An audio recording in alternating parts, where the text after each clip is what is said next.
Pete, we're at that time of the year when the games come thick and fast and the formats come thick and fast, heading into the one-day stuff now. But we'll look back first on the T20 and that campaign.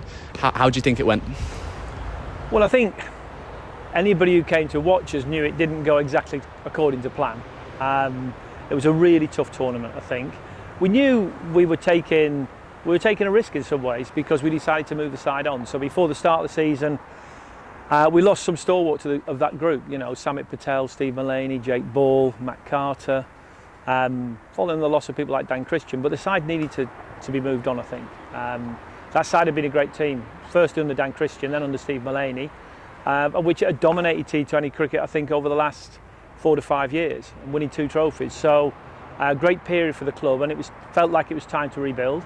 And we've done that this year. We've rebuilt. We'd like to have done better. We still thought we could qualify. We probably saved maybe our best performance of the last at Yorkshire. We had 2 or 3 sort of highlights. Derby at home, we had a really good performance, but we couldn't find the consistency you need to be really good in that tournament and get yourself over the line. How important is it that you give those players who have taken on responsibility the time to really own it, and it's not a case of coming in then out the other end and a new lads coming in, but actually, look, this is the environment, this is how you need to set up? Yeah, I can feel the frustration in people. Anybody on the outside always wants you to change the team when you lose. It's obviously something wrong with the team, it's got to change. And I totally get that. And there's this balance between changing and consistency and giving people enough time in the side to learn and grow and move. And I think we saw that for different people. Lyndon James was probably the most obvious example.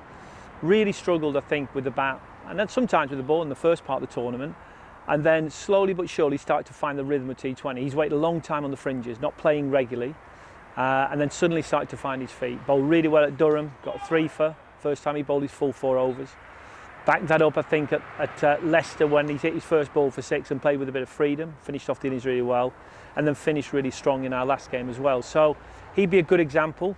Our senior players, we wanted to keep some stability in their players. We know that have played a long time and have got a real handle on 2020 cricket because we're building a new team. And though this year we want to win it, we're also realistic. We're trying to build a team that can win it over the next 5 or 6 years and be competitive and play the sort of cricket I think our members and our fans have enjoyed over the years.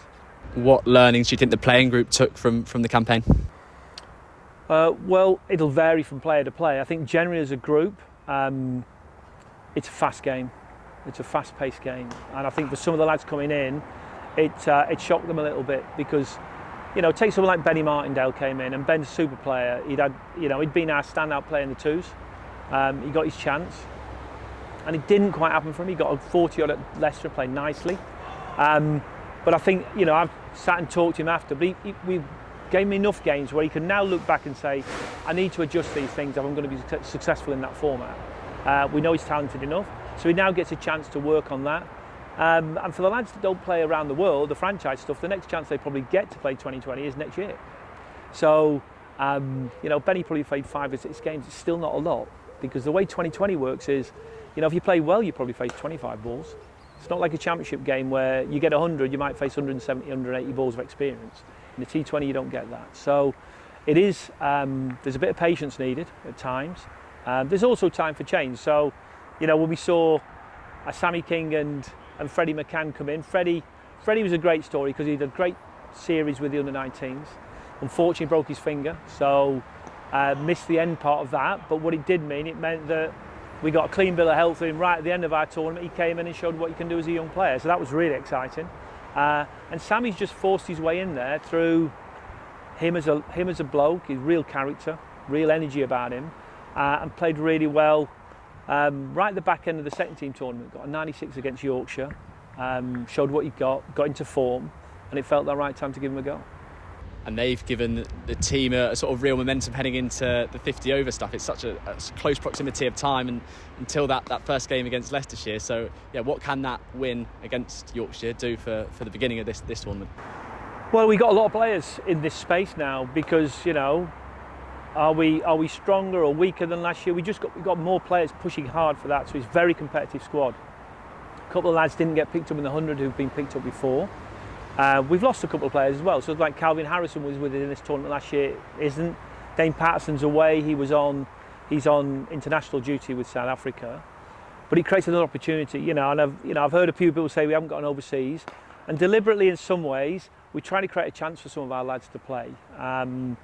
We feel we can be competitive because we're trying to, in this white ball space especially, we're trying to grow some of our own players, and that there's a bit of inconsistency about a young player, but a lot of these lads who are here this year played last year, and some did better than others. And it's a chance for them to build on that and really try and be competitive. And we start with a really tough game at Leicester, but something we're really looking forward to. It's a tough game, 50 over cricket, especially with the schedule that we've got. The games come thick and fast. How prepared are the playing group to sort of handle that challenge? Well, all those who've been playing 2020 have been playing wide ball now for several weeks. So tactically, they're in the right space. It's a different game, 50 over cricket. So it's somewhere between 2020 and 4-day cricket. And sometimes it's a bit closer to a longer format than lads think, really, because 2 2020s plus 10 overs is a long time for a modern player to get his head around, who's used to going in and then just crashing it, certainly the batters. But we've got some experience now. People like, Brett Hutton, Luke Fletcher will be around to help out. And we've got Tom Moores back in as a keeper, which is nice.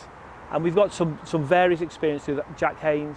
So it's nice, really, I think, in that space. We're going to have to play well. But we know the finals at Trent Bridge, so there's a massive carrot in that in its own right. I think the fact that if you play well and qualify, you've got a chance to go and play in your home ground to win a trophy. There'll be no lack of passion or effort, but it's a really tough format. It's 7 hours of cricket with a half an hour break, and it's intense cricket. So the lads are going to be up for it. But we really enjoyed it last year. I'm looking forward to this year. And it feels like a nice blend from the outset of experience and youth. I think you only have to look at the opening pair potentially of Ben Slater and Freddie McCann, two players at different ends of the spectrum, but Ben with a sensational 50 over record.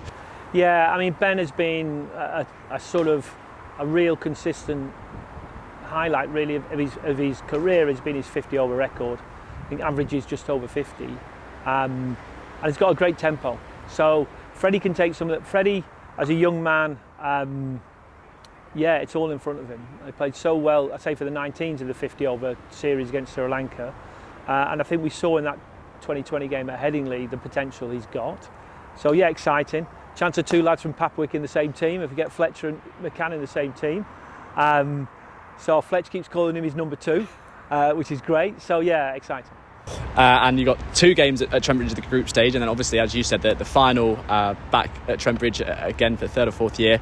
How strong an advantage is that going to be in the group stages, and B, how strong is that carrot to try and get to the final at these lads' home ground? Well, Trent Bridge is important because what members might not realise is sometimes lads have never played at Trent Bridge. There's no second team cricket at Trent Bridge because the square is quite small, and there's so much cricket goes through that ground, be it international, 100, first team cricket. And so some of the lads don't get to play on it. They practice on it, but they don't get to play games. Now, there's 2 games there this year, so the more experience they get out there, the better. What we've had when we played at Trent Bridge in the past, we've had various things. Family Fun Day, we had on one, we had good crowds and a great atmosphere, and it's a fantastic experience for the players. We know the ground really well.